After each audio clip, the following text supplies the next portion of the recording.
In today's episode of Today in World War II, Charles de Gaulle sends in a coordinator to manage all the resistance groups in occupied France. Hitler has a temper tantrum about how bad his surface navy is. The Americans name a very mediocre general to take over their armies in Italy. A prince takes a leading role in the German night fighting campaign against the RAF. The Soviets draw ever closer to the pre-war boundaries between Ukraine and Poland. The Germans start to withdraw from their advances, their occupied territory they gained during the Battle of the Bulge. The Americans get some payback against the SS, who'd been going crazy, massacring civilians and American POWs. And finally, the Luftwaffe launches its last major offensive against Allied airfields in the Netherlands and Belgium. Let's get started. Okay, so on today's date of January 1st, 1942, um, Jean Moulin, who was the former mayor of Chartres, was parachuted into France, into occupied France, under orders from Charles de Gaulle, who was the de facto leader of the French government in exile, to coordinate resistance activities in France. Now, to give you a little background of what's going on here, you have once the Germans occupied France in 1940, and they set up the Vichy government in southern France. Now, remember, the Germans still occupied the northern part of France and on the entire west coast, so they had about maybe 60-70% of the territory they ruled directly. When that happened, there were various resistance groups that were trying to do something to resist the Germans, but in the beginning it was very let's say uncoordinated, and there wasn't a lot of success. Now, this it was interesting because the communists were set everything out until June 22nd, 1941, which was the invasion of the Soviet Union.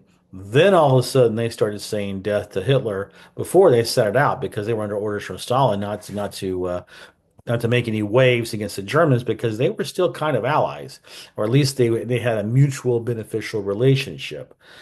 So when that happened, then the communists started doing active resistance and violence against the Germans. And of course, that caused a lot of reprisals because the Germans had a very strict code of payback. If you killed a German soldier, they were going to massacre at least 10, if not more, innocent civilians. So de Gaulle's, I, de Gaulle had two motivations here. Number one, he did sincerely want to uh, better the efforts that resistance was making, but he also kind of wanted to put it all under his wing because he was very aware that there was going to be a power vacuum after the war, and he wanted to fill that, and which he did. Spoiler alert. So Jean Moulin was a Gaullist. He was 100% on de Gaulle's team, and he did an excellent job. Uh, Spoiler alert, it did not end well for Jean Moulin. Okay, but it will end well for you if you go ahead and like my video. Actually, you know what? Subscribe to it. Subscribe to it and hit the bell that will give you notifications whenever I drop a new video. As you've seen, I drop these mother effers every single day. All right, so on January 1st, 1943, Adolf Hitler had a come to Jesus moment, but I guess since he was probably the most evil man in the history of mankind, it wasn't a come to Jesus moment. It may have been, oh my gosh, I made a horrible mistake, which he tended to have a lot of these moments from 1943 on. But his beef today was that he was pissed that the German surface fleet had performed so poorly in the war. And he ordered, in a fit of spite and just lashing out, he said, I want to decommission the entire German surface fleet and turn it into scrap. We can use that metal to make tanks.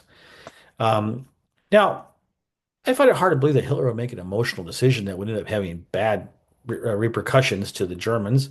But you know what? Like I've always said in this series, if your opponent, if your enemy is making mistakes, you don't get in the way. You let him, you give him carte blanche to continue. Now, he did not actually follow through with this. He, unfortunately, he did, but by this time, let's face it, by this time, the Bismarck had been sunk, and the other two battleships were not long for this earth, and the big one, the Tirpitz, was never going to be a major factor in the war, so it was kind of a moot point anyway. But I thought it was interesting because he was never really for the Navy. He was lukewarm on it. He did give the priority of production before the war started to the surface fleet at the expense of the U-boat fleet, which again was a major blunder on his part. But put that like at number 23 of all the major blunders the guy made during the entire war. So that was an interesting thing, a little footnote in history I wanted to touch upon. And I want you to touch on this footnote of history where it's me for like the 35th time. I'm asking you to like this video. Go ahead and like it, make a comment on it. It helps the algorithm, helps get my feed in front of more people, helps me grow my channel. So I appreciate your support. On this day in 1944, the American leadership, Eisenhower, named General Mark Clark to be the commander of the U.S. 5th and 7th Armies in Italy. Uh, this is like this is like a girl, who's dreaming of Prince Charming, and the door rings and she's all excited because she's going to, meet finally the man of her dreams, and a guy named Homer Milquetoast shows up. Okay, Mark Clark was not a great general. He was not a great tactician. He didn't have much in the way of strategic things, and what made it worse was he was very arrogant and he was very he was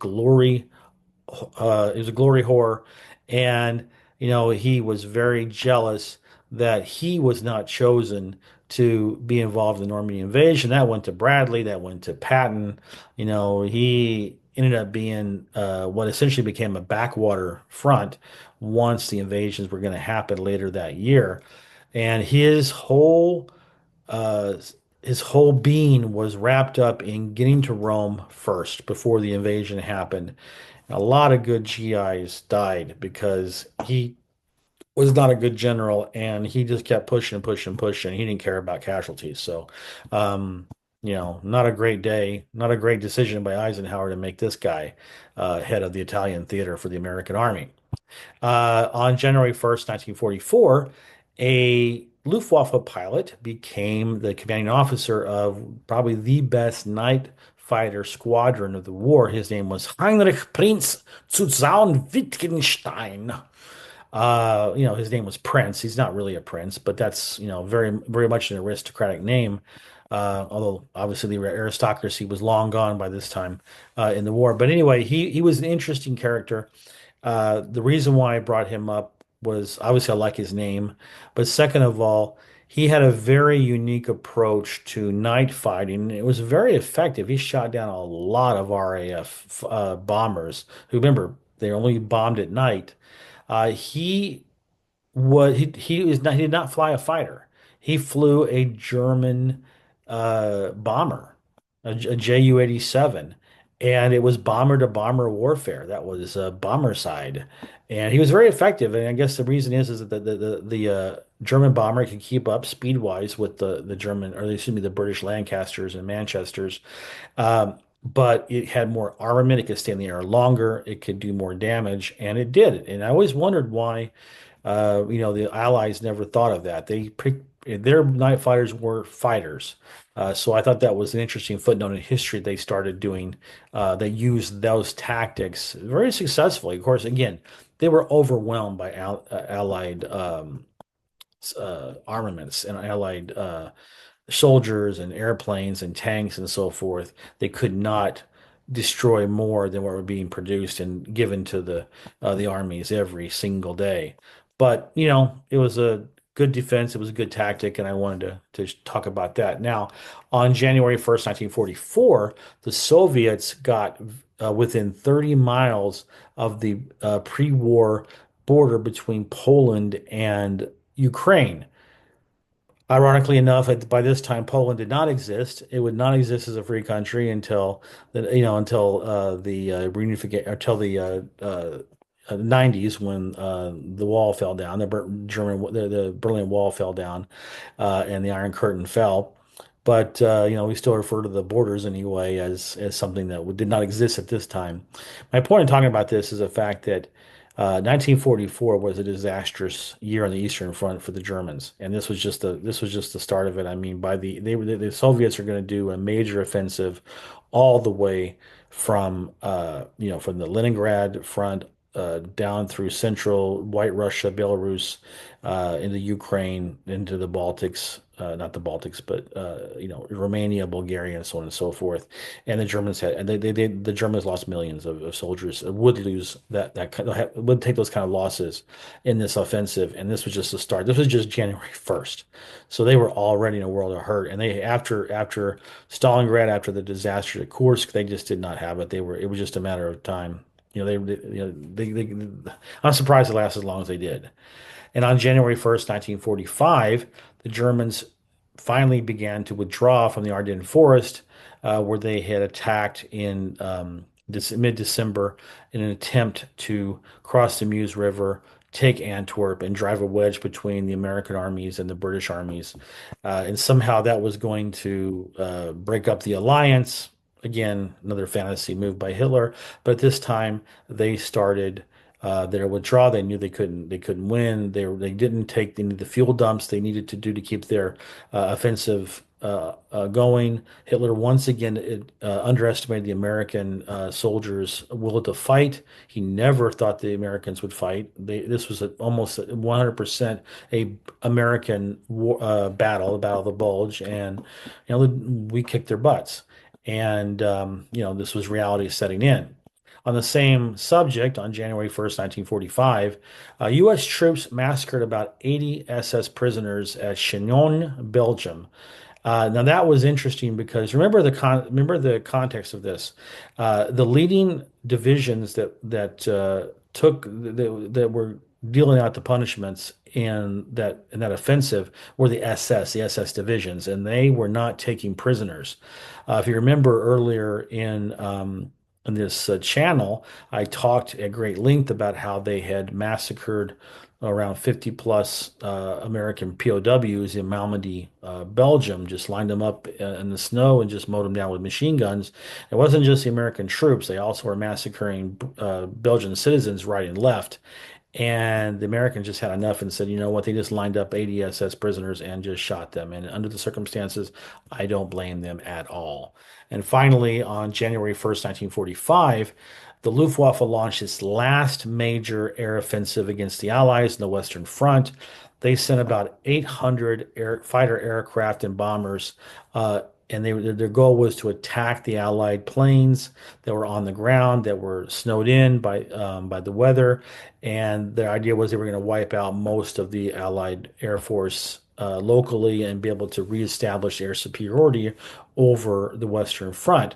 They did a pretty good job in a sense. They destroyed about 220 aircraft on the ground, but the cost wasn't worth it. They lost themselves about 188 aircraft of their own, but most importantly, they lost most of their experienced pilots, the ones that were left.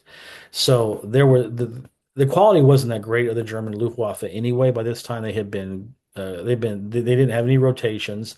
They fought until they died, and with the P-51 Mustang and just the overwhelming number of aircraft against them, they didn't have much left to begin with. But this was the coup de grace. So once again, very uh, foolhardy decision. They could have husbanded their strength in defense, but no, it was all wasted in some inglorious offensive that was never going to work. But it did not do anything to wipe out Allied air power in the Western Front. In fact, it accelerated their dominance. So that is what today, January 1st, was, an action-packed day. So thanks for joining and watching this video, and I look forward to giving you one tomorrow.